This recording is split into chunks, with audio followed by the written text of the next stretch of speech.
आप सभी को मेरा नमस्कार। बच्चों, कल 10th क्लास में हमारा चैप्टर नंबर 4 चल रहा था केमिस्ट्री में और चैप्टर का नाम है कार्बन एंड इट्स कंपाउंड्स। इसी चैप्टर में हमारा जो मेन टॉपिक था वो चल रहा था हाइड्रोकार्बन्स, यानी कार्बन और हाइड्रोजन से बने यौगिक। तो आज मैं उसी टॉपिक को आगे उसकी डिटेल आपके सामने एक्सप्लेन करूंगी, आप ध्यानपूर्वक देखेंगे। देखिए बच्चों, हाइड्रोकार्बन्स 2 टाइप्स के हैं। नंबर 1 संतृप्त हाइड्रोकार्बन, नंबर 2 असंतृप्त हाइड्रोकार्बन। और संतृप्त हाइड्रोकार्बन्स में आपके एल्केन आते हैं। एल्केन जिनमें कार्बन कार्बन के बीच सिंगल बॉन्ड होता है। और असंतृप्त हाइड्रोकार्बन्स उन्हें 2 प्रकार के हैं, एल्कीन और एल्काइन। कल की वीडियो में मैं आपको बता चुकी हूँ कि एल्कीन्स में कार्बन कार्बन के बीच डबल बॉन्ड और एल्काइंस में कार्बन कार्बन के बीच ट्रिपल बॉन्ड पाया जाता है। उसी प्रकार से इनके कुछ सामान्य सूत्र भी बताए थे। एल्केन का सामान्य सूत्र CnH2n+2 होता है, जबकि एल्कीन का सामान्य सूत्र CnH2n और एल्काइन का सामान्य सूत्र CnH2n-2 होता है। बच्चों, एल्कीन में पूरी कार्बन श्रृंखला में कहीं ना कहीं एक जगह पर डबल बॉन्ड अवश्य होगा और एल्काइन में कहीं ना कहीं एक जगह पर ट्रिपल बॉन्ड अवश्य होगा। इसी के साथ थोड़ा सा ध्यान देंगे, यदि किसी कंपाउंड में कार्बन की संख्या 1 है C1, तो इसको हम मेथ कहते हैं। C2 8, C3 प्रोप,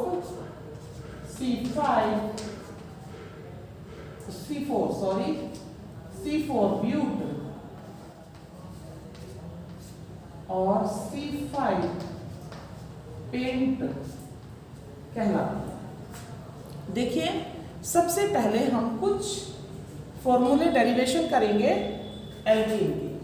एल्कीन यानी संतृप्त हाइड्रोकार्बन, जिसका कॉमन फॉर्मूला है CnH2n+2, यानी जितनी कार्बन हम लेंगे हाइड्रोजन की संख्या हमेशा कार्बन की संख्या के दुगने से 2 अधिक होगी, क्योंकि हमें फॉर्मूला जो इसमें अप्लाइड करना है वो है CnH2n+2। तो इसी फॉर्मूले में बच्चे सभी ध्यानपूर्वक देखें, यदि हम कार्बन की संख्या 1 ले रहे हैं तो हाइड्रोजन हो जाएगा 2 और 2 में 2 और जोड़ेंगे तो फॉर्मूला बनेगा बच्चों CH4 और इसका नाम होगा मेथेन। मेथेन नाम क्यों हुआ? मेथ वहां से हमने लिया क्योंकि कार्बन की संख्या 1 है और एन यहाँ से जो बाद की ध्वनि है, जो अनुलग्न है, वो एन की ध्वनि आ रही है, इसलिए कंपाउंड का नाम मेथेन है। नेक्स्ट कंपाउंड इज C2H, 2 दूनी 4, 2 जोड़ देंगे C2H 6 ethane. Next compound ethane. और नेक्स्ट यदि हम एन की जगह 3 ले तो हाइड्रोजन हो जाएंगे 3 दूनी 6 प्लस 2 8 C3H8 और ये होगा हमारा propane. Next compound C4, H दुगने में 2 ज्यादा, यानी कि 4 दूनी 8 और 2 10 C4H10 ब्यूटेन। नेक्स्ट C5H12, दुगने से 2 ज्यादा करते जाओ, pentane. C6H14 hexane, C7H16 heptane और C8H18 ऑक्टेन। इसी प्रकार से हम नोनेन और डेकेन को भी लिख सकते हैं।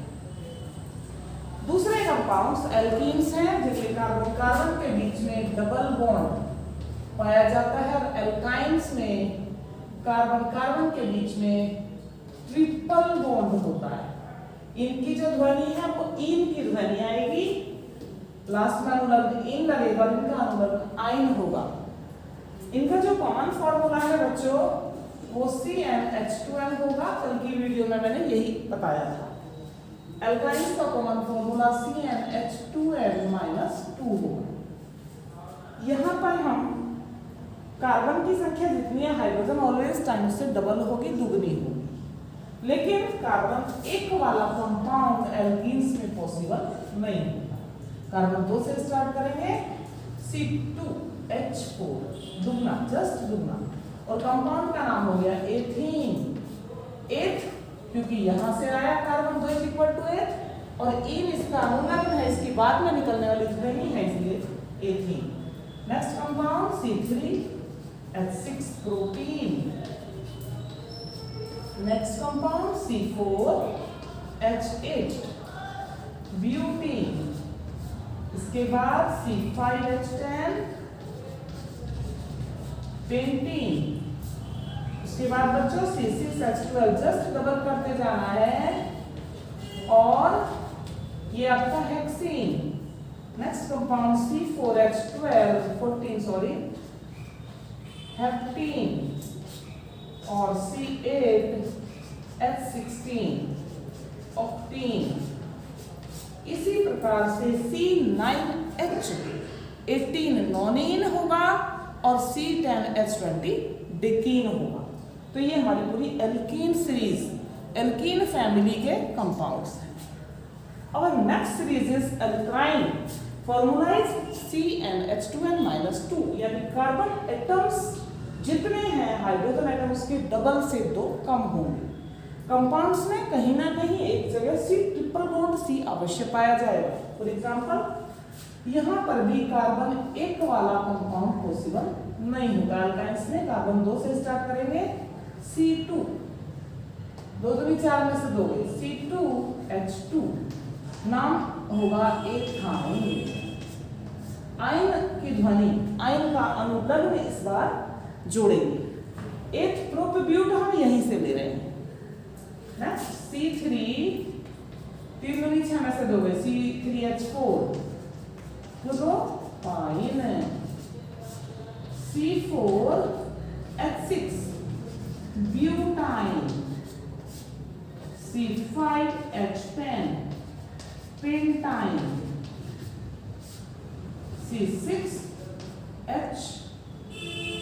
यहाँ पे 8 होगा, डबल में से 2 बटेंगे, और यहाँ पे 10 हेक्साइन। C7H12 heptyne. C8H14 ऑक्टाइन। और जैसे कि आप समझ ही गए होंगे, C9H16 क्या होगा बच्चों? आंसर दीजिए, नोनाइन। और C10H18 आपका डेकाइन। तो 10 कंपाउंड्स तक की ये तीनों सीरीज आपको अपने नोट्स में प्रिपेयर करनी है। संभवतः आपको इंटरेस्टिंग टॉपिक लग रहा होगा। कल मैं इन्हीं कंपाउंड्स की स्ट्रक्चर्स की वीडियो आपके लिए लेकर आऊंगी। फिलहाल आप इतनी टेबल तैयार करें, इसको समझें, नोट्स बनाएं। Thank you.